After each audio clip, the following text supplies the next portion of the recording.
See, Andy Roser didn't pay for the heat again today, huh, guys? Blame it on the hockey team. Yeah, it's comfy for them. Coach, what's the key tonight for the team? Well, their size is a factor. You know, it's funny we were talking about it in there. That, you know, you look at them with all the size yet they run. I think they're third in fast break points. You know, top 10 in pace. So you have to deal with that. And the reason they do it is because of their size. They get early post-ups and you can't set your defense.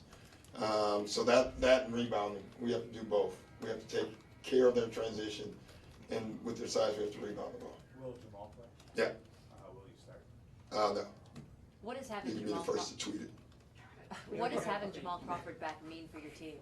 Well, just offense. I mean, he gives us such good offense, and I love him off the bench. You know, obviously with the injuries, it's been hard to do that of late, but he gives us instant offense in a lot of different ways, and it's good to have him on the floor. He stretches the floor for us. Will you be limited at all? Nah. An update on J.J. Redick, Coach. Just that he's working his way back. You know, he had 2 very good days of practice. There was no limitations on him in practice. You know, we did have to remind him that you don't build Rome in a day. But other than that, that's it. I mean, there's no update on whether he's coming back next game or the game after. You know, but he did look good. But we have to be very careful with him. Doug, one of the things DeAndre's done well defensively this season, what stood out the most as far as been the most crucial? Well, for me, from a coaching standpoint, has been his talk. You know, just he keeps everybody accountable. I think you need a truth teller on defense, and a guy that calls all the other coverages. I'm amazed every shoot around how he already knows the other team's offense. You know, it's really nice when you have a player on the floor when you say, you know, 2 twists down, and he's already moving guys. I mean, that's impressive. And then he verbalizes it out on the floor. That, you know, so other than all the other stuff you see, I think that's been very important for our team, that he's that committed to it. Did he catch on to that stuff right away, or is that something he's kind of built throughout the season? I think he's built on it, but I think he's just committed to it. I thought early in the season he was ready. You know, we talked this summer how important his verbal is for us, and I think he's done a terrific job with it. Doc, can you talk about the commitment of having the great home record that you guys have had this year? It's really nice. You know, it's something you should lean on. We're trying to make this what we've made it. You know, a place that when you walk in here, you understand this is our place and this is a hard place to play. And that goes a long way, and we got to keep building on that.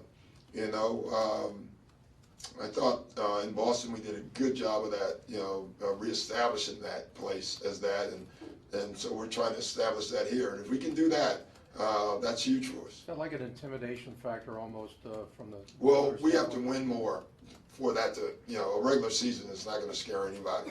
But if we can keep doing it and get through the playoffs doing it, then they know, and that would be very important for us. In terms of DeAndre and kind of his talk, was there a process to him becoming credible though? I mean, guys can say a lot of stuff, but he has to be believable. Well, no, I don't think the process is that hard as when you're calling the sets out and they're actually the sets. You know what I mean? So I think that hasn't been, but I think credibility is always earned. You're right. I think it takes time. I just think his attitude from training camp he came in with this attitude, and I thought it was easy to buy into it because you knew it wasn't fake. I mean, he's mad when someone scores, whether it's his man or anyone's man. Now, sometimes he's too mad, you know, and we have to get him past mad sometimes, but overall he's been good. Does he have the kind of personality that lends itself to being a talker? Yeah, he does. Yeah, it's natural. You know, I don't think it's an unnatural thing for him. You know, I think I've had guys like Pert. It was unnatural. Pert is grumpy all the time and quiet, and for him to be a talker was unnatural. But he did it, and he was great at it. But I thought that was difficult. He talked more in the game than he did after the game, which is unusual for a player. But that was him, and I think for DJ it's easy. Can your defense work without that, or is that? I think no one's defense can work out. It's not mine. I don't think there's a defense that I know of that is very good without communication. If there is, I'd like to see it, because I'd like to try it, it'd be easier, you know, but there isn't. You've talked to the guys about the importance of having to live in on the road, because at some point in the past you don't live at home.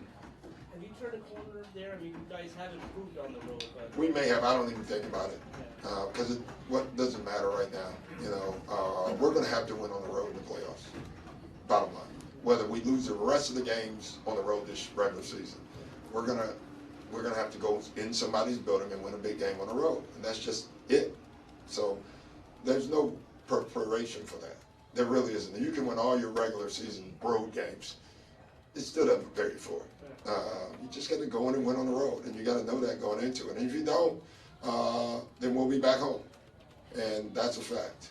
2 weeks ago, you guys tried to play Jamal, and obviously you could tell right away. Yeah. Right.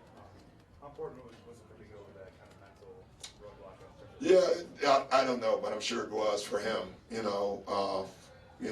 I think the fact that we had 2 practices helps, and so that allowed him to kind of get more comfortable, where in the other case we didn't. I don't know if we even had a practice, so I think this was a much easier thing. You watch him closer though? Because of I don't. I mean, I'm just going to play him, and then obviously if he's not running wide, I don't have to watch him close. You'll see it. I thought the first time it was pretty easy to tell. That's not his gait, and I don't want him running, like Brad. I couldn't come up with a name, Brad. I'm sorry. It's about Brad Pitt or something. Yeah, like Brad Pitt. Yeah. Can we end on that? I think that's a good one to end on.